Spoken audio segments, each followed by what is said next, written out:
तो मैं हाजिर हूँ सीएससी की एक और न्यूज़ लेकर जो इकोनॉमिक सेंसस यानी आर्थिक जनगणना से जुड़ी हुई है। आर्थिक जनगणना कर चुके भीएली भाइयों के मन में एक बहुत बड़ा सवाल है कि आखिर में कब उनको अपना पूरा पैसा मिलेगा जो उन्होंने आर्थिक जनगणना करवाया है। तो आप खुद दिनेश त्यागी जी से सुन सकते हैं कि उन्होंने क्या कुछ कहा है इसको लेकर।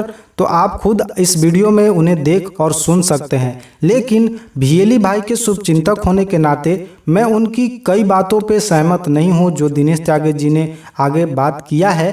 तो मैं उनकी कई बातों पे जो है सहमत नहीं हूं, क्योंकि इकोनॉमिक सेंसस का कार्य भीएली भाइयों ने बहुत बड़े स्तर पे कराया है और बहुत सारे भीएली भाइयों ने अपने पैसे देकर एनुमरेटर से कार्य कराया है, जो कि उनको अभी तक उसका भी पैसा नहीं मिल पाया है।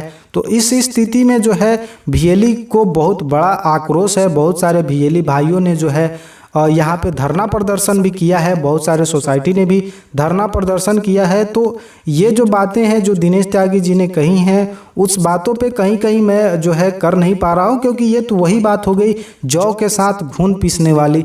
तो इसका एक बैकअप प्लान होना चाहिए और जो है सीएससी भीएली जो है सीएससी के लिए पिलर के रूप में कार्य करता है। अगर वो पिलर ना हो तो सीएससी भी कुछ भी नहीं है। इसके बिना जो भीएली 4 लाख मौजूद हैं उसी के बलबूते पे जो सीएससी है वो इतनी उछलती कूदती रहती है। तो इस बात को गौर करना चाहिए, जितने भी अधिकारी हैं उनको ये बात ध्यान में रखनी चाहिए कि अगर भीएली नहीं तो मेरा सीएससी भी कुछ नहीं। तो चलिए सुनिए दिनेश त्यागी जी को। इससे पहले मैं तमाम सीएससी की छोटी बड़ी सर्विसेज और न्यूज़ को लेकर वीडियो लाता रहता हूं, तो आप हमारे डिजिटल ज्ञान इन हिंदी यूट्यूब चैनल को सब्सक्राइब कर लें और दिए गए बेल के घंटे को भी दबा दें, ताकि जब भी मैं कोई नई न्यूज़ या सीएससी से रिलेटेड कोई सर्विस लाऊं तो आप उसे देख सकें, जल्द आप उसके बारे में जान सकें। तो चलिए सुनिए दिनेश त्यागी जी को कि क्या उन्होंने कुछ कहा है। कुछ बीएलई ने इकोनॉमिक सेंसस जब किया तो उन्होंने कुछ गलतियां की और वो गलतियां कुछ तो हम रेक्टिफाई कर सकते हैं, कुछ रेक्टिफाई नहीं कर सकते हैं। मतलब आपको दोबारा करना पड़ेगा, कुछ जगह पे वो हम करा सकते हैं और कुछ जगह पे वो रेक्टिफिकेशन नहीं हो सकता, क्योंकि वो सारा ही गड़बड़ है। उसने शैतानी की होगी, वो गड़बड़ है। तो जिन बीएलई ने कुछ भी अगर सर्वे में गड़बड़ की है, और हमारे क्योंकि ये सब इलेक्ट्रॉनिक है और सब मिनिस्ट्री के पोर्टल और प्लेटफॉर्म से पता लग जाता है।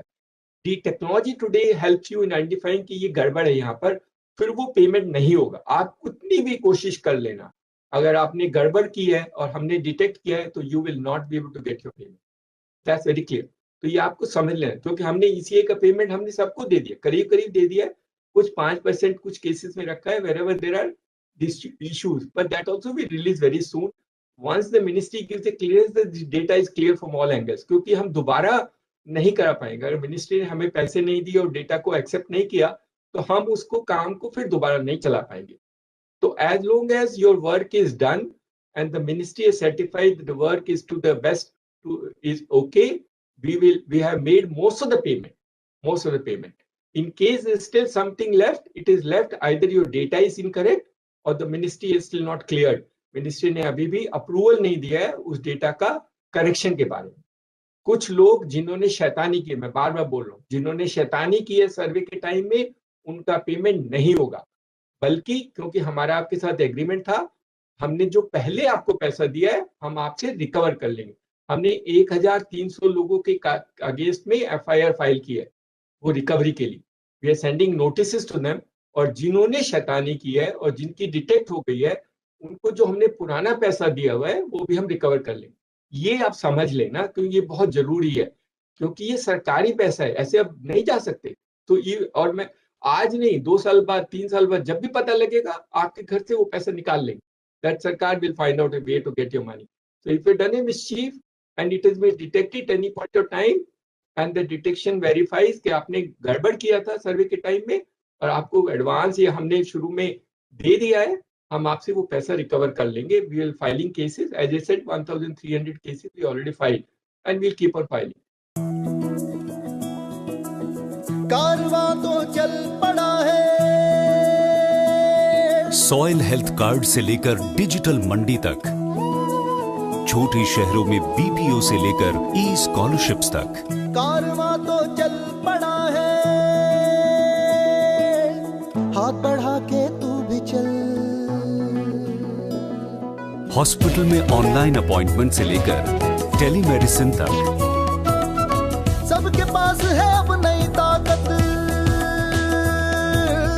सबके पास है अब नई ताकत, देश बन रहा है डिजिटल। अब सब कुछ बिल्कुल सामने होगा, होगा सब कुछ सरल। बिल पेमेंट से लेकर जीवन प्रमाण पत्र तक कॉमन सर्विस सेंटर से पाएं सभी सुविधाएं।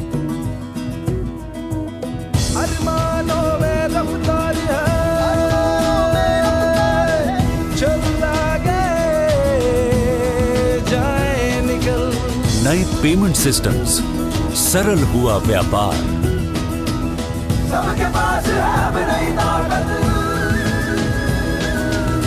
सबके पास है अब नई ताकत, देश बन रहा है डिजिटल। डिजिटल इंडिया, देश बन रहा है डिजिटल।